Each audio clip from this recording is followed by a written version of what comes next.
welcome to Mental Health. I'm Robbie Stevenson, and today we're here with a vocalist, the vocalist of Lazarus Complex. It's a deathcore, metalcore band, and his name's Jake. Say hello, Jake. Hello. Nice. All right, so I was reading on your Facebook there, and it says that you are a Christian deathcore metalcore band, and I just want to salute you for not going like the classic. That's like, I do stand-up comedy, and you know when there's like a joke about like airline food, and you consider that a hack joke. Mm-hmm. The whole Satanism thing has gotten to be like a hack joke amongst like bands. You know, if you're a new band and you're like, I'm gonna be edgy talking about Satan, it's been done like to death for me, you know, and I'm just happy. Like, it's almost more risky to be a Christian band these days.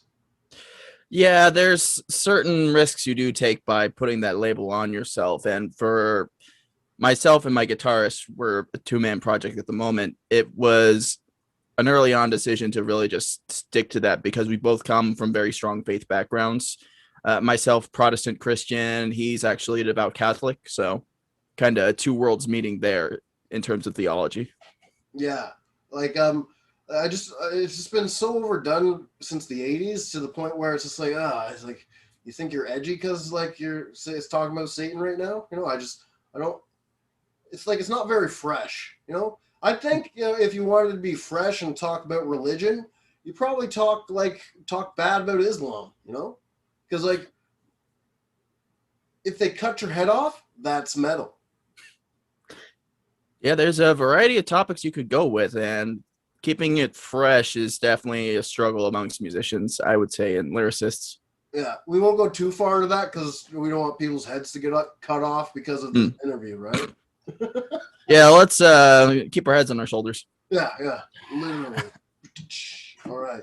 So what does Lazarus Complex mean? I looked it up, but yeah. So Lazarus Complex, well, brief history, actually. This project was started by my guitarist, Joe. And so he basically started off as like, he had gotten out of a band and he decided for himself, okay, I think I can do this pretty much on my own. Like, he was a one-man project for the longest time. I didn't join the band until 2019.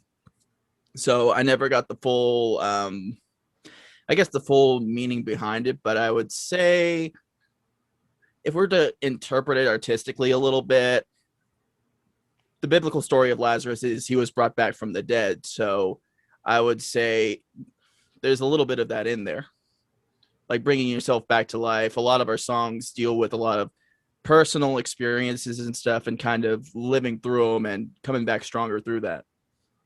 Okay, cool. Like, I didn't die, but I did jump in front of a truck once. Ooh. Yeah. Schizophrenia. What can I say? Yeah. I love getting people's reactions when I say that stuff because no one ever knows what to say. It's funny. Yeah, there's very few words you can say to something like that. Like, it's just like, well, glad you didn't die. Yeah, glad you're here. That's the best I can say at this time. Just glad you're here, man. Yeah. Good stuff. Right. So is there anything big coming up with Lazarus Complex these days? So we've been in the middle of a little bit of an album cycle. The album's most of the way through production and recording. We're near completion on that, but we've put out 2 singles already. The first one was Remember You Will Die, which in lieu of what we just said is kind of funny, but and the second one that just came out is Kaylee's Law, which featured Stu Block, which that's how you found it. Was in Into Eternity for this Into Eternity and Iced Earth, yeah.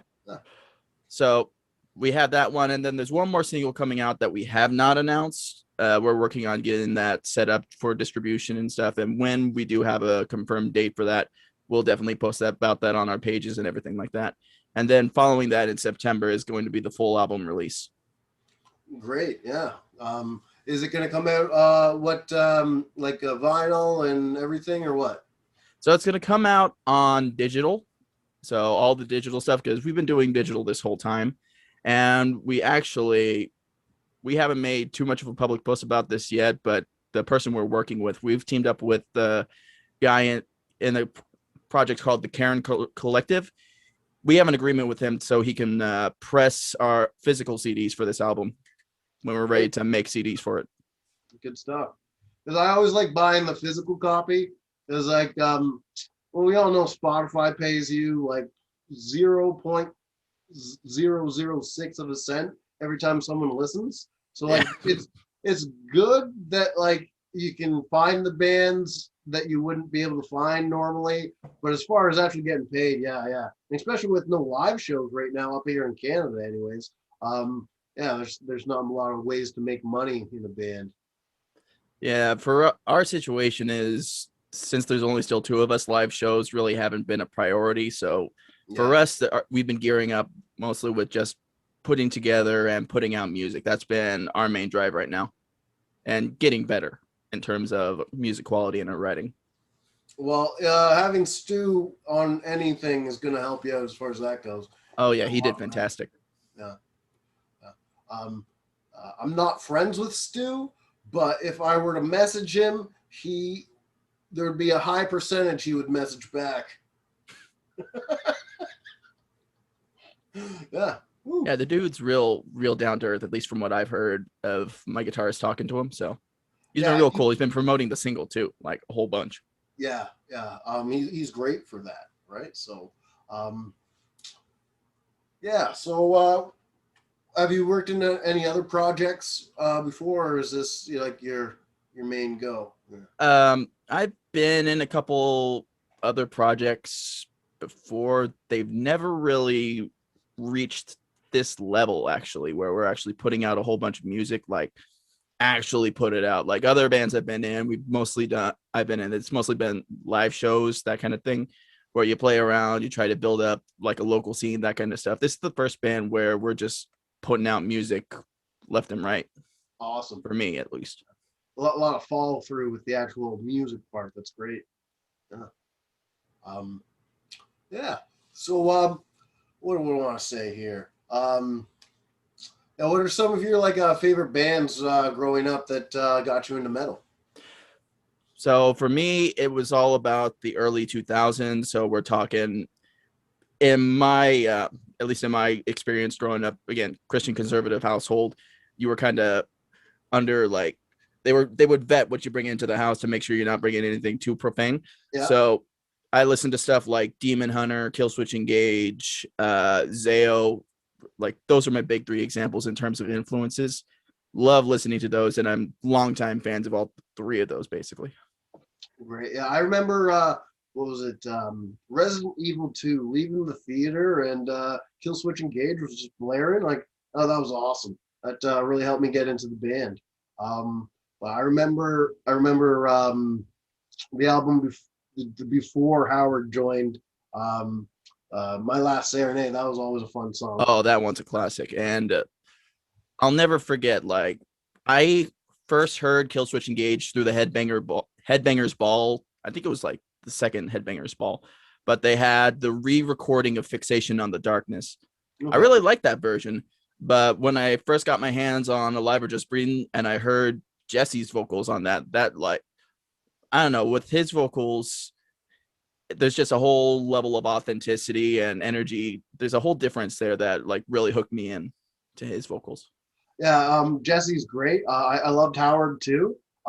When I got to see them live, I didn't get to see Howard, so I was like, yeah. So I wish I could have seen both, but I didn't. But yeah, when I saw them, they were opening up for Anthrax, and I was never a big fan of Anthrax, and I always had to go like 2 hours away from my hometown to go to any concerts. And because I didn't like Anthrax, I went to an open mic just down the street to do stand-up comedy. Okay. Oh yeah, I probably should have stayed, but I want to do some stand-up, so I left. But hey, do what you got to do, right? We can probably tell who my favorite from the big four of thrash metal ladies is. I don't know. And yeah, it's a real mystery. I'm having a hard time. Yeah. Oh yeah. What were some of your favorite live shows? Because at least when you got to go to live shows, your parents couldn't really vet at that point, right?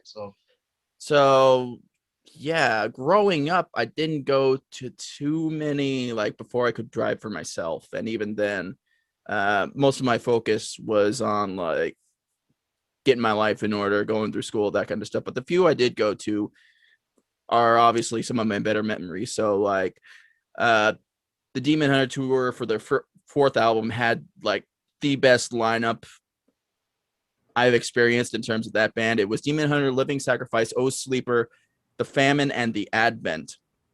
And it was just like, it was a small room in Houston, Texas, and it was just blew me out of the water, man.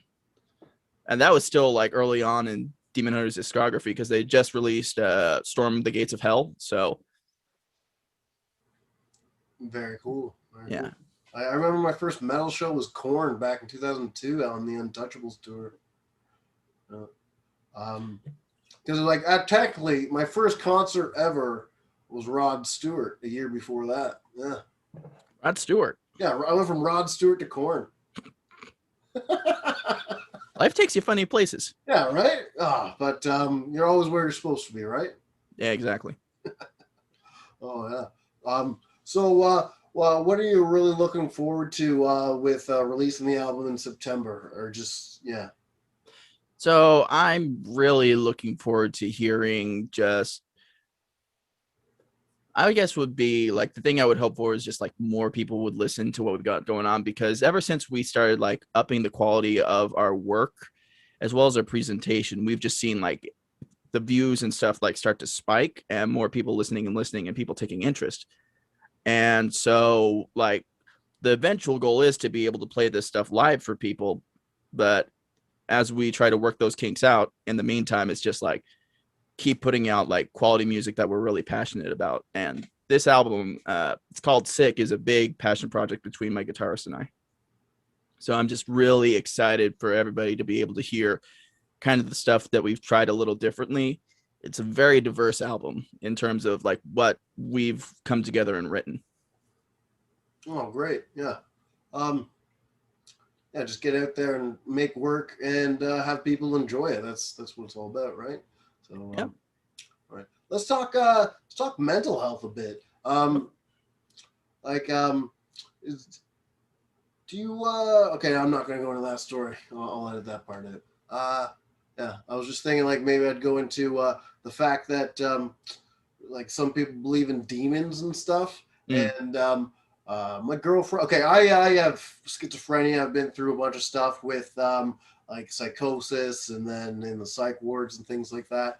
And recently, my girlfriend kind of went through a small bit of that too. She went through psychosis and went into the psych ward for a week. And then when she got out, her dad gave her an exorcism because he's like Brazilian and stuff. And I was just like, it's probably like the worst thing you could do for someone who just went through psychosis. Like, you get that. And then once he did it, like, sure, you want to do that, and didn't tell her all the demons are gone? No, he says, but the demons are following you. Pretty fucked up, huh? Yeah, that's a weird place, to be honest. Right? That's a weird place to really converge in the discussion, because I'm a big proponent of mental health advocacy, just like people getting as much help as they can, or like getting to the resources that they need. And obviously there's some coinciding stuff with faith in terms of believing in demons and demonic possessions and stuff. I haven't been witness to that like in person. You mostly hear stories about that or get biblical examples. And I'm gonna cite something real quick that I was just watching recently. I don't know if you heard of him, Pastor Rob on YouTube. You heard of that guy? Okay. He's a pastor who reacts to a lot of metal bands and stuff on YouTube. And he'll actually pull out his Bible, he'll go through verses and stuff and kind of like have a discussion with his son on this stuff. So recently he looked at Whitechapel's song, When a Demon Defiles a Witch. And it was the discussion between what the song is based off of, which was the singer's mom's mental health and her own struggles with, I believe it was schizophrenia as well. And the fact that she also had, what's it called? Multiple personality disorder. Yeah. And she had like 35 known personalities, and one of them was called a demon. Oh, wow. Yeah.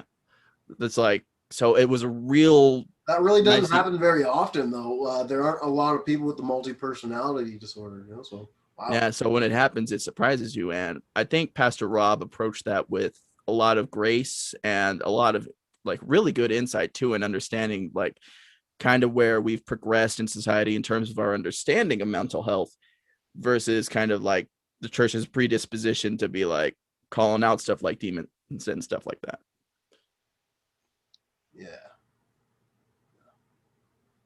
I like how I went with a curveball there, and you still had something to say. I like it. Yeah. I mean, I try to keep an open mind about a lot of things too, and that little curveball there was just happened to be something I recently watched and really stuck with me, honestly. You see, I don't really I don't like do the whole Christianity thing or anything. I have my own higher power. Mostly because like there's a lot of bad things that in history that happened between religions and everything like that. I just want to start something new. So I call my higher power Frank. You know? Frank. To be honest with someone, to be frank with them, because honesty is the most important, right? So, yeah. Now I got to come up with like a backstory for Frank. Oh man. Yeah, right. And now you have to write the book of Frank. Well, yeah, that too. I've already come up with like so if Frank's God, then Satan would be his cousin Vinny. You know, right? All right. Yeah, and just like Vinny's a dick. You know. I spent way too much of my life listening to Vinny, so I'm just happy to be listening to Frank now. Okay. Oh, this is fun. Okay. Sorry about that. Because I'm a recovering drug addict as well, right? So yeah. So this is an interview, all right? Yeah, definitely the most interesting. Well, really, you're like the second interview I've been on for the band. So all right, yeah. All right. Is there anything that you want to talk about or promote before we get going here? Well, aside from the album, the new single, again, we haven't come up with a precise date on that. I would promote that people looking to get into the band would definitely say, listen to our past two singles, Remember You Will Die and Kaylee's Law, especially if you're a Stu Block fan. I think you'll really enjoy that one. And yeah, just follow us on Lazarus Complex, Instagram and Facebook. It's both the same URL. It's just /Lazarus Complex. Awesome. Good job. Nice talking to you. And thank you for being on Mental Health. Pleasure speaking with you as well.